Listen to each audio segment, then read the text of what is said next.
buenos días a todos los que se conectan con nosotros. Somos la editorial de la Universidad del Rosario. Mi nombre es Camila Núñez y hoy les doy la bienvenida a este espacio que ustedes ya conocen, que llamamos Lecturas Compartidas. Hemos hecho varios episodios con ustedes y hoy volvemos. Espero que estén disfrutando sus vacaciones. Y como ustedes pueden ver, estoy muy bien acompañada de nuevo. Estoy acompañada por dos estudiantes de la Universidad del Rosario. Una de ellas se llama Karen Cortés, es estudiante de Periodismo y Opinión Pública, y Juan Diego Villamizar es estudiante de Medicina de 10º semestre, así que buenos días, Karen, ¿cómo está? Hola, buenos días. Bien, María Camila, gracias. Un placer estar Bienvenida. aquí con ustedes. Muchas gracias, Juan Diego, buenos días, ¿cómo está? Buenos días, un gusto estar por aquí. Muchas gracias por la invitación. Siempre bienvenidos. Recuerden que somos la editorial de la Universidad del Rosario, más que palabras, muchas formas de ver el mundo, y estamos en esta segunda franja de eventos virtuales de la editorial de la Universidad del Rosario del 2020. Así que bueno, como les venimos contando, hoy vamos a hacer un nuevo episodio de Lecturas Compartidas, hoy con un tema súper particular, y es este tipo de historias de historias o testimonios que pasan simultáneamente, ¿sí? Historias, discursos que van pasando tal vez en un mismo libro o historia que pasa y que nos van contando, nos van armando el cuerpo completo del cuento. Y por eso hoy escogimos uno de, esto es muy personal, de mis libros favoritos, es La historia interminable. Seguramente muchos de ustedes la conocen, es de el autor alemán Michael Ende y fue publicado por primera vez en 1979.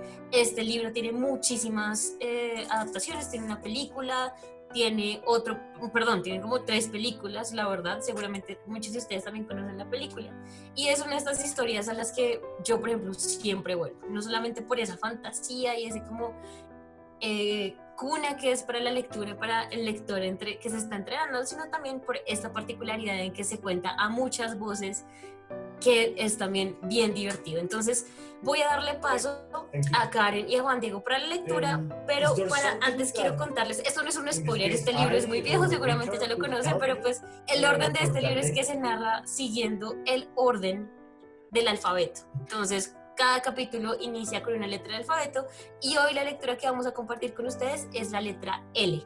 El capítulo se llama El viejo de la montaña errante. Así que los voy a dejar con Karen y Juan Diego. Recuerden que la editorial de la Universidad del Rosario es más que academia, múltiples formas de ver el mundo. Entonces, Karen y Juan Diego, es suya la sesión. Ok, bueno, entonces dice así. Los aludes se precipitaban atronando por las escarpadas laderas de las montañas. Tempestades de nieve se desencadenaban entre las torres de roca de las acorazadas crestas de hielo. Caían aullando por cuevas y quebradas y barrían de nuevo las amplias superficies de los glaciares. En aquella comarca no era un tiempo insólito, porque las montañas del destino, que ese era su nombre, eran las mayores y más altas de toda fantasía, y su cumbre más formidable llegaba literalmente hasta los cielos. En aquella región de hielos eternos no se atrevían a adentrarse ni los más arriesgados alpinistas, o dicho más exactamente, hace ya tantísimo tiempo que alguien había conseguido escalarlas que nadie lo recordaba, porque esa era una de las leyes incomprensibles de la que tantas había en el reino fantástico. Las montañas del destino solo podían ser vencidas por un escalador cuando el anterior hubiera sido olvidado por completo y no hubiera tampoco inscripción alguna en piedra o en bronce que lo recordara. Por eso, todo el que lo lograba era siempre el primero. Allá arriba no podía existir ningún ser viviente, salvo algunos gigantescos gelidones, si es que estos podían considerarse como seres vivos, porque se movían con una lentitud tan inconcebible que necesitaban años para dar un solo paso y siglos para un pequeño paseo. Por eso era evidente que solo podían relacionarse con sus congéneres y no tenían la más mínima idea de la existencia de los restantes seres del mundo fantástico. Se creían los únicos seres vivientes del universo. Y por eso miraban desconcertados, con ojos saltones, aquel diminuto puntito de allí abajo que, por caminos serpenteantes, por salientes de roca apenas transitables de paredes verticales relucientes de hielo, por crestas agudas como cuchillos y por barrancos y grietas profundos, se iba acercando cada vez más a la cumbre. Era la litera de cristal en que descansaba la emperatriz infantil y que era transportada por sus invisibles poderes. Apenas se destacaba del entorno porque el cristal de la litera parecía un trozo de hielo claro, y la túnica blanca y los cabellos de la emperatriz infantil no podían distinguirse casi de la nieve de alrededor. Llevaba ya mucho tiempo viajando, muchos días y muchas noches, con lluvia y bajo el ardor del sol, En tinieblas y al claro de luna habían llevado los 4 poderes su litera, siempre adelante, como ella les había ordenado, siempre adelante a cualquier parte. Ella no hacía diferencia alguna entre lo que era soportable y lo que le podía resultar insoportable. Lo mismo que antes, en su reino, había permitido por igual las tinieblas y la luz, lo hermoso y lo feo. Estaba dispuesta a exponerse a todo porque el viejo de la montaña errante podía estar en todas partes y en ninguna. Sin embargo, la elección del camino que recorrían los 4 poderes invisibles no era totalmente casual. Cada vez con mayor frecuencia, la nada, que se había tragado ya países enteros, les dejaba un solo sendero como única escapatoria.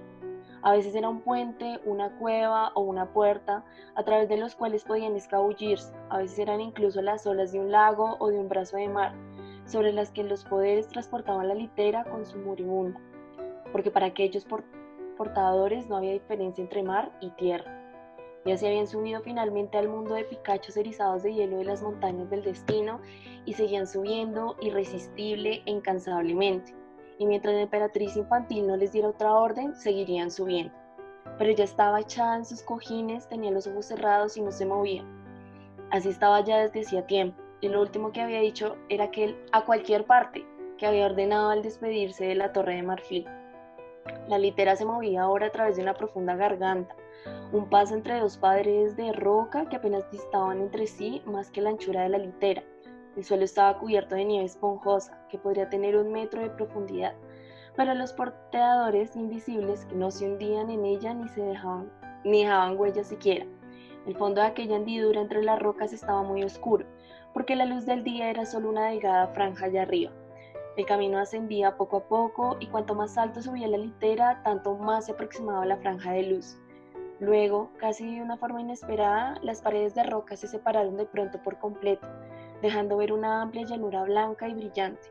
Aquel era el punto más alto porque las montañas del destino no acababan en punta, como la mayoría de las otras montañas, sino en aquella meseta tan extensa como un país.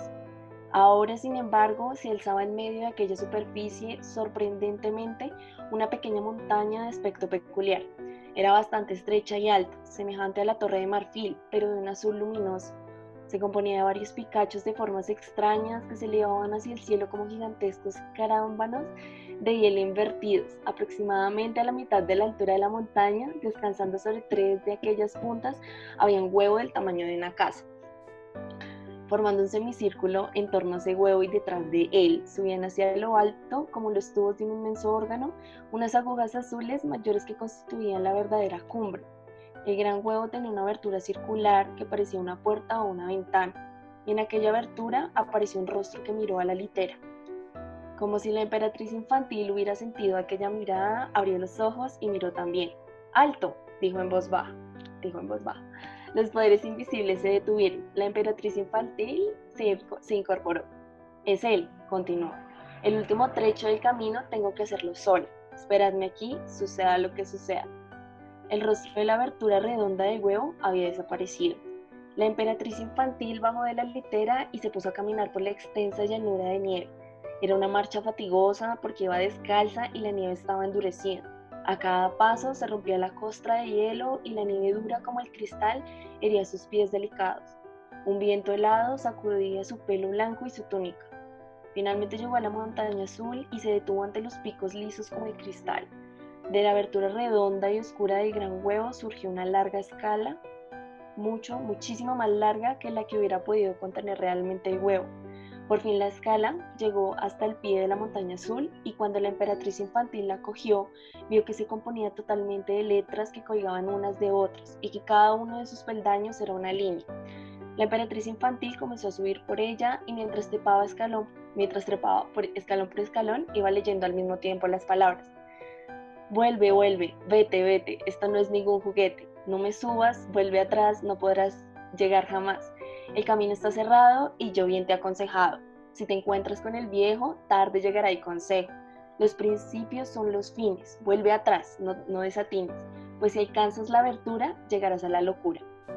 La emperatriz se detuvo para reunir fuerzas y miró hacia arriba. Todavía faltaba mucho, no había recorrido ni la mitad. Viejo de la montaña errante, dijo en alta voz, si no quieres que nos encontremos, no hubieras tenido necesidad de enviarme al abismo esta escala. Tu prohibición es la que me lleva a ti. Y siguió subiendo. Lo que haces y lo que eres está escrito en caracteres. Si te acercas con audacia, ocurrirá una desgracia. No tendrá un final feliz. Tu carrera emperatriz. Nunca he sido niño yo, por eso todo acabó. Al vivo le está prohibido verse muerto como ha sido. Otra vez tuvo que detenerse la emperatriz para tomar aliento. Ahora estaba muy alta y la escala se balanceaba en la tormenta de nieve como una rama. La emperatriz infantil se aferró a los helados renglones de letras y subió el último tramo de la escalera. Si no escuchas el aviso que la escala darte quiso y estás dispuesta a llegar donde nunca has de habitar, no te doy otro consejo. Bienvenida, soy el viejo. Cuando la emperatriz infantil hubo subido los últimos peldaños, dio un suave suspiro y miró hacia atrás. Su túnica amplia y blanca estaba rasgada, se había quedado enganchada en todos los signos de puntuación, ángulos y puntas de la escala de letras. Aquello no era nuevo para ella, porque las letras no siempre la trataban bien. Era una cuestión de reciprocidad. Vio antes y el huevo y la abertura redonda en que terminaba la escala. Entró por ella. La abertura se cerró inmediatamente detrás. Sin moverse, la emperatriz infantil esperó en la oscuridad lo que pudiera suceder.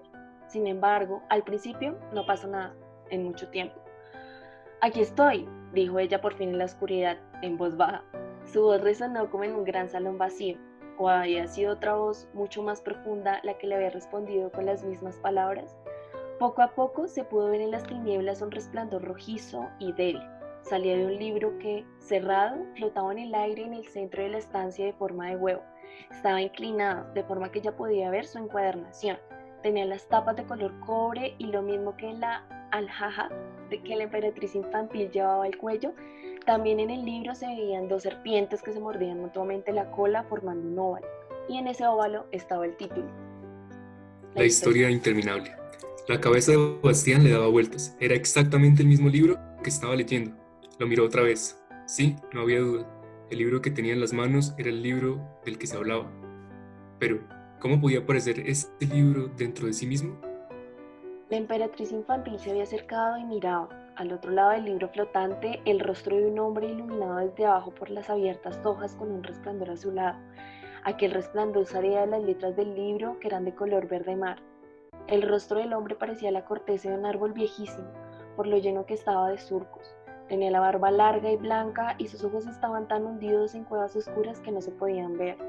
Llevaba una cogulla azul de monje con capucha y tenía en la mano una pluma con la que escribía en el libro. No levantó los ojos.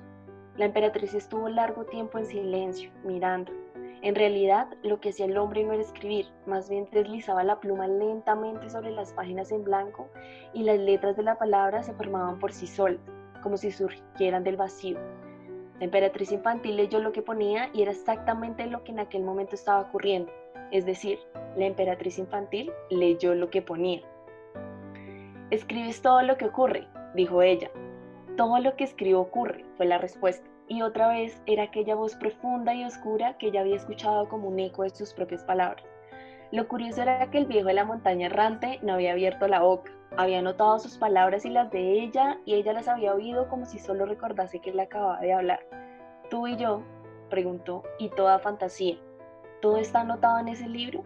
Él siguió escribiendo y al mismo tiempo ella escuchó su respuesta. «No, ese libro es toda fantasía y tú y yo».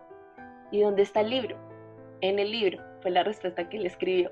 «Entonces, ¿todo es solo reflejo y contrarreflejo?», preguntó ella.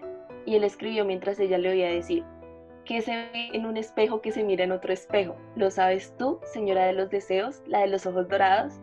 La emperatriz infantil se quedó un rato callada y el viejo al mismo tiempo escribió que ella callaba. Entonces ella dijo en voz baja: «Necesito tu ayuda». «Lo sé», respondió y escribió él. «Sí», dijo ella, «así debe ser sin duda. Tú eres la memoria de fantasía y sabes todo lo que ha sucedido hasta este momento, pero no puedes hojear tu libro y ver lo que sucederá». «Páginas en blanco», fue la respuesta. «Solo puedo mirar atrás y ver lo que ha ocurrido. Podía leerlo mientras lo escribía. Y lo sé porque lo leí, y lo escribí porque sucedió. De esa forma, por mi mano, la historia interminable se escribe a sí misma». «Entonces, ¿no sabes por qué he venido hasta ti?». «No», oyó decir ella a su voz oscura mientras escribía. «Y hubiera querido que no lo hicieras. Por mí todo se hace inalterable y definitivo. También tú, señora de los deseos, la de los ojos dorados. Este huevo es tu tumba y tu ataúd. Has entrado a la memoria de fantasía. ¿Cómo quieres salir otra vez de este lugar? Todo huevo, respondió ella, es el comienzo de una nueva vida. Es verdad, escribió y dijo el viejo, pero solo cuando se rompe su cáscara. Tú puedes abrirla, exclamó la emperatriz infantil. Me has dejado entrar. El viejo negó con la cabeza y lo escribió. Fue tu fuerza la que lo hizo, pero ahora que estás aquí, ya no la tienes. Estamos encerrados para siempre. Realmente no hubieras debido venir. Este es el fin de tu historia interminable. La emperatriz infantil sonrió sin parecer nada preocupada. Tú y yo, dijo, no podemos hacerlo ya, pero hay alguien que puede. Crear un nuevo comienzo, escribió el viejo, solo puede hacerlo una criatura humana. Sí, contestó ella, una criatura humana. El viejo de la montaña errante levantó lentamente los ojos y por primera vez miró a la emperatriz infantil. Era como si aquella mirada llegase del otro extremo del universo, de tanta distancia y tanta oscuridad tenía. Ella le correspondió con sus ojos dorados sosteniéndole la mirada. Fue como una lucha silenciosa e inmóvil. Por fin, el viejo se inclinó otra vez sobre su libro y escribió: respeta las fronteras que también valen para ti. Lo haré, respondió ella, pero aquel de quien hablo y al que espero las ha traspasado hace tiempo. Él lee ese libro en que escribes y se entera de cada palabra que pronunciamos, por lo tanto, está con nosotros. Eso es verdad, oyó decir a la voz del viejo mientras éste escribía. También él pertenece irrevocablemente a la historia interminable porque es su propia historia. Cuéntamela, ordenó la emperatriz infantil. Tú que eres la memoria de fantasía, cuéntamela desde el principio y palabra por palabra, tal como la has escrito. La mano del viejo que escribía comenzó a temblar. Si hago eso, tendré que escribirlo todo otra vez, y lo que escribo sucederá de nuevo. Así debe ser, dijo la emperatriz infantil. Bastián se inquietó. ¿Qué se propondría ella? Tenía algo que ver con él, pero si hasta el viejo de la montaña errante empezaba a temblarle la mano. El viejo escribió y dijo: si la historia interminable se contase a sí misma, sería solo un sofisma este mundo admirable. Y la emperatriz respondió: pero si el héroe llega y a nosotros se entrega, brotará una nueva vida, de él depende su venida. Eres realmente terrible, dijo y escribió el viejo. Eso significa el final sin final. Entraremos en el círculo del eterno retorno y de él no se puede escapar. Nosotros no, respondió ella, y su voz no era ya suave sino dura y clara como un diamante, pero tampoco él, a menos que nos salve a todos. ¿Realmente quieres dejarlo en manos de una criatura humana? Sí, quiero. Y luego añadió en voz más baja: ¿o es que tienes una idea mejor? Durante mucho tiempo reinó el silencio antes de que la voz oscura del viejo dijera: no. Estaba profundamente inclinado sobre el libro en que escribía, su rostro quedaba oculto por la capucha y no podía verse. Entonces, haz lo que te he pedido. El viejo de la montaña errante se sometió a la voluntad de la emperatriz infantil y comenzó a contarle desde el principio la historia interminable. En aquel momento cambió el resplandor que irradiaban las páginas del libro, su color. Se hizo rojizo como los rasgos que ahora surgían bajo la pluma del viejo. También la cogulla y la capucha de este tenían ahora el color del cobre, y mientras escribía sonaba al mismo tiempo su voz profunda. También Bastián la escuchó muy claramente. Sin embargo, las primeras palabras que dijo el viejo no las entendió. Eran algo así como Noisaco, Etzorbil, Rednaerot, Darnok, Irak o Irateipor. Es extraño, pensó Bastián. ¿Por qué habla de pronto el viejo en un idioma extranjero? ¿O será quizá un conjuro? La voz del viejo siguió sonando y Bastián tuvo que escucharla. Esta era la inscripción que había en la puerta de cristal de una tiendecita, pero naturalmente solo se veía así cuando se miraba a la calle a través del cristal desde el interior en penumbra. Fuera hacía una mañana fría y gris de noviembre y llovía a cántaros. Las gotas correteaban por el cristal y sobre las adornadas letras. Lo único que podía verse por la puerta era una pared manchada de lluvia al otro lado de la calle. Esta historia no la conozco, pensó Bastián un tanto decepcionado. No aparece en el libro que he estado leyendo hasta ahora. Bueno, ahora resulta que todo el tiempo me he equivocado. Había creído realmente que el viejo empezaría a contar la historia interminable desde el principio. La puerta se abrió de pronto con tal violencia que un pequeño racimo de campanillas de latón que colgaba sobre ella. Asustado, se puso a repiquetear sin poder tranquilizarse en un buen rato. El causante del alboroto era un muchacho pequeño y francamente gordo de unos 10 u 11 años. Su pelo castaño oscuro le caía chorreando sobre la cara, tenía el abrigo empapado de lluvia y colgaba de una correa. Llevaba a la espalda una cartera de colegial. Estaba un poco pálido y sin aliento, pero en contraste con la prisa que acababa de darse, se quedó en la puerta abierta como clavado en el suelo. Mientras Bastián leía esto, oyendo al mismo tiempo la voz profunda del viejo de la montaña errante, comenzaron a zumbarle los oídos y a irse de la vista. Lo que allí se contaba era su propia historia, y estaba en la historia interminable. Él, Bastián, aparecía como un personaje en el libro cuyo lector se había considerado hasta ahora. Y quién sabe lo que otro lector lo leía ahora precisamente, creyendo ser también solo un lector, y así de forma interminable. A él le entró miedo. De pronto tuvo la sensación de no poder respirar. Se sentía preso en una prisión invisible. Quiso detenerse, no seguir leyendo. Pero la voz profunda del viejo de la montaña siguió narrando. Y Bastián no pudo hacer nada para resistirse. Se tapó las orejas, pero no sirvió de nada, porque la voz resonaba en su interior, aunque desde hacía tiempo sabía que no era así. Se aferró a la idea de que el parecido con su propia historia era solo, quizá, una casualidad increíble. Pero la voz seguía hablando inexorablemente. Y entonces oyó, como decía muy claramente: Desde luego no te sobra porque, si no, te hubieras presentado por lo menos. Me llamo Bastián, dijo el muchacho, Bastián Baltasar Vox. En aquel momento, Bastián tuvo una experiencia importante. Se puede estar convencido de querer algo, quizá durante años, si se sabe que el deseo es irrealizable. Pero si de pronto se encuentra uno ante la posibilidad de que ese deseo ideal se convierta en realidad, solo se desea una cosa: no haberlo deseado. Al menos así le ocurrió a Bastián. Ahora, cuando todo se hacía irremisiblemente serio, le hubiera gustado huir, pero en aquel caso no había ya huida, y por eso hizo algo que, evidentemente, no podía servirle de nada. Se quedó como un escarabajo echado de espaldas. Quería ser como si él mismo no existiera, estarse quieto y resultar tan imperceptible como fuera posible. El viejo de la montaña errante siguió contando y al mismo tiempo escribiendo de nuevo cómo Bastián había robado el libro y cómo se había refugiado en el desván del colegio y había empezado ya a leer. Y otra vez empezó de nuevo la búsqueda de Atreyu, que llegó hasta la Vetusta Morla y encontró a Fujur en la tela de Yecramul, en el abismo profundo donde oyó el grito de espanto de Bastián. Una vez más fue curado por la vieja Urk e instruido por Engibuk. Atravesó las 3 puertas mágicas y entró en la imagen de Bastián y habló con Uyulala. Y luego vinieron los gigantes de los vientos y la ciudad de los espectros y Gmork, y la salvación de Atreyu y el regreso a la Torre de Marfil. Y entre tanto sucedió también todo lo que Bastián había vivido, las velas encendidas y la forma en que había visto a la emperatriz infantil, y ella había esperado inútilmente que él llegase.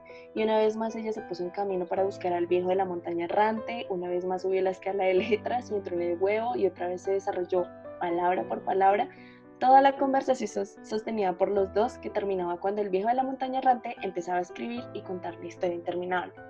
Y entonces comenzó todo otra vez desde el principio, inalterado e inalterable, y otra vez terminó todo en el encuentro de la emperatriz infantil con el viejo de la montaña errante, que una vez más comenzó a escribir y a contar la historia interminable.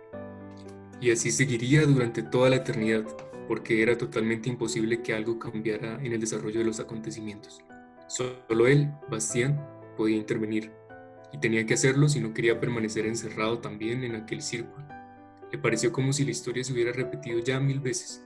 No, como si no hubiera antes ni después, sino que todo sucediera siempre simultáneamente. Entonces comprendió por qué había temblado la mano del viejo. El círculo del eterno retorno era el final sin final. Bastián no sintió que las lágrimas le corrían por la cara. Casi sin darse cuenta, gritó de pronto: «¡Hija de la luna, voy!». En ese mismo momento ocurrieron muchas cosas simultáneamente. La cáscara del gran huevo fue rota en pedazos por una fuerza tremenda, mientras se oía el oscuro retumbar de un trueno.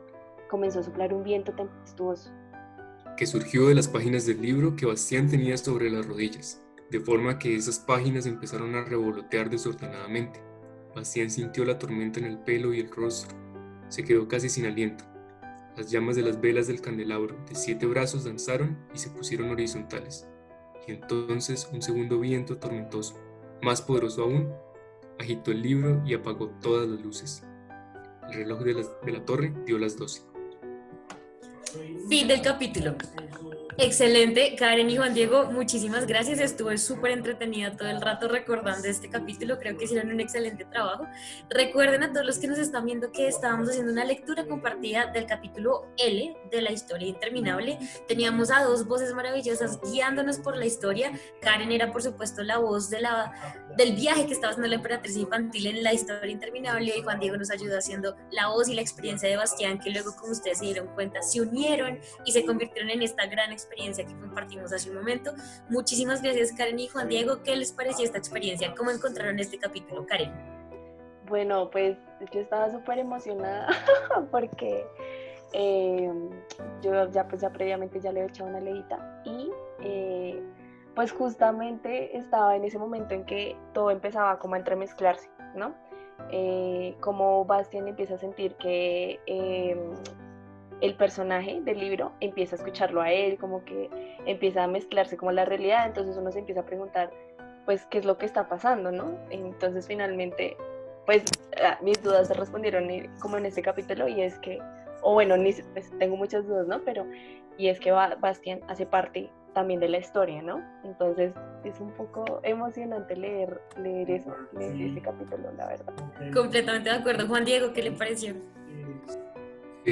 Pues estoy de acuerdo con lo que ustedes ya comentaron, y pues tiene que ver con cómo se presta mucho este libro para hablar del tema de las múltiples lecturas, de la posibilidad, digamos, de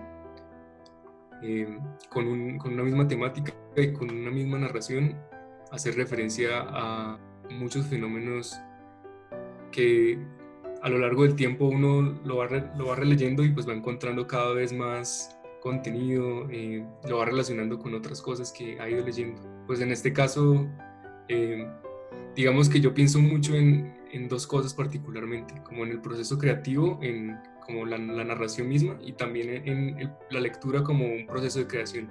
O sea, la posibilidad de ser un lector activo, digamos. Me parece que invita mucho este libro a esa lectura creativa y propositiva, digamos. Completamente de acuerdo, y además voy a sumar un poco más, y es que no sé si a ustedes les pasa, cuando era chiquito su sueño era participar en esas aventuras que a ustedes les encantaba y leían otra vez, y este libro como que lo hace realidad. Así que bueno, espero que hayan disfrutado esta experiencia que tuvimos de lecturas compartidas con la historia interminable. De nuevo, muchísimas gracias del excelente trabajo que hicieron Karen Cortés y Juan Diego, ambos estudiantes de la universidad. Recuerden que ustedes pueden seguirnos en nuestras redes sociales de la editorial de la Universidad del Rosario. En Twitter nos encuentran como @editorial UR, y en Instagram nos encuentran como @editorial_UR. Ustedes, estudiantes de la Universidad de Rosario, pueden contactarse con nosotros y participar, así como lo hicieron Karen y Juan Diego, acompañarnos en las lecturas compartidas, darnos sugerencias de qué quieren leer la próxima vez, y por supuesto déjennos sus comentarios y sus sugerencias y cuéntenos qué les pareció esta lectura compartida de la historia interminable. De nuevo, muchísimas gracias, les mando un saludo muy especial. Mi nombre es Camila Núñez y nos vemos de nuevo en otro momento de estas transmisiones virtuales de la editorial. Recuerden que somos más que academia, múltiples formas de ver el mundo. Muchas gracias. Chao. Ustedes.